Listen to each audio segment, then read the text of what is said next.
किसी भी महान कथा की शुरुआत हमेशा एक प्रणाम से होती है।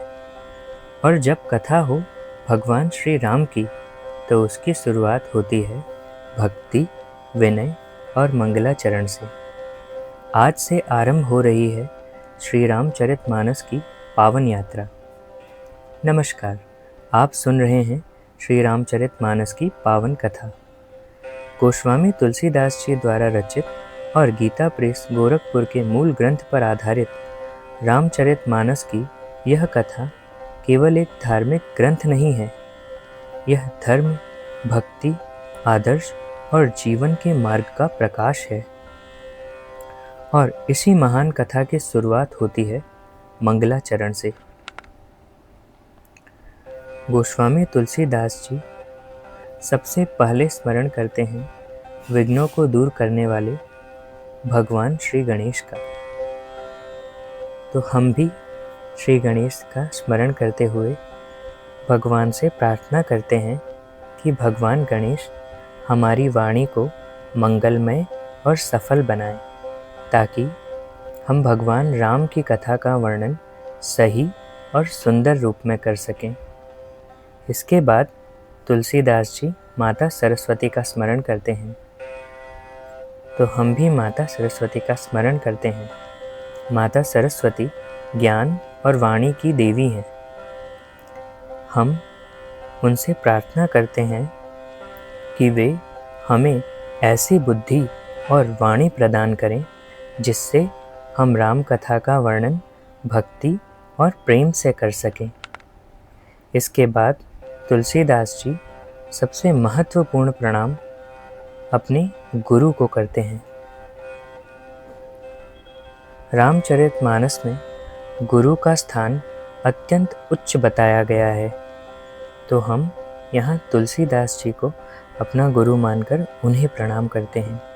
तुलसीदास जी कहते हैं कि गुरु के चरण कमल अज्ञान रूपी अंधकार को दूर करने वाले सूर्य के समान हैं।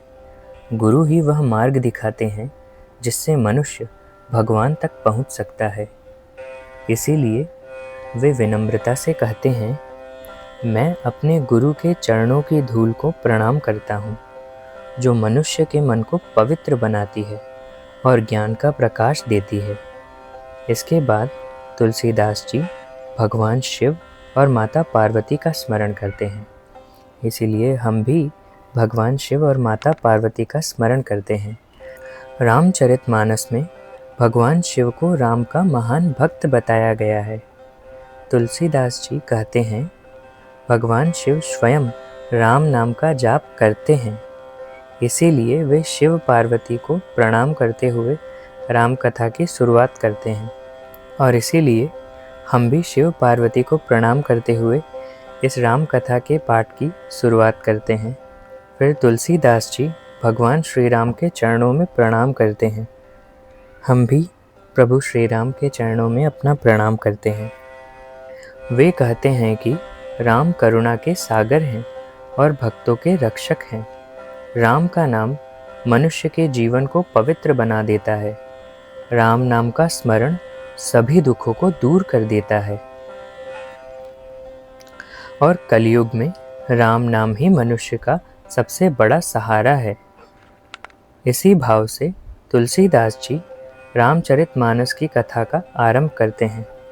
और इसी भाव से हम भी तुलसीदास जी द्वारा रचित इस राम कथा का आरंभ करते हैं।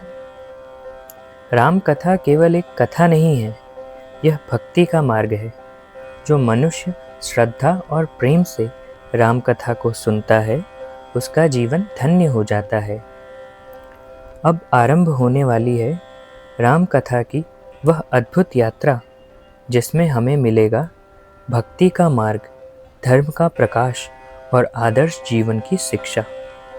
लेकिन इस कथा की शुरुआत होती है एक दिव्य संवाद से।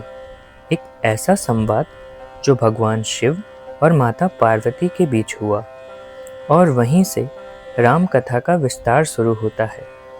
वह दिव्य संवाद क्या था और भगवान शिव राम की महिमा कैसे बताते हैं, यह पावन कथा हम सुनेंगे अगले भाग में।